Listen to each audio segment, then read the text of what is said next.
How to fix Bluetooth not working on Windows 11. This tutorial shows you how to get Bluetooth back up and running on your PC quickly and easily. First, click on the Start menu at the bottom left of your screen. After that, go to Settings by clicking on the gear icon. Let me show you. From there, click on Bluetooth and Devices on the left side menu. At this point, make sure the Bluetooth toggle is turned on. If it's off, click on it to enable it. In the next step, if Bluetooth is already on but still not working, click on the Start menu and search for Device Manager. From there, open Device Manager and expand the Bluetooth section by clicking on the arrow next to it.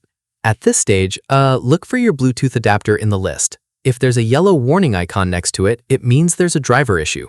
Let me show you how to fix it. Following this, right-click on your Bluetooth adapter and click on Update Driver. Once done, click on Search automatically for drivers and let Windows find and install the latest driver. From there, once the update is complete, restart your PC and check if Bluetooth is working. At this stage, if the issue is still there, right-click on your Bluetooth adapter again and click on Uninstall Device.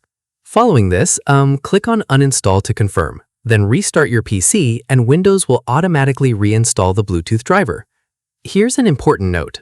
If Bluetooth isn't showing up in Device Manager at all, click on View at the top and select Show Hidden Devices.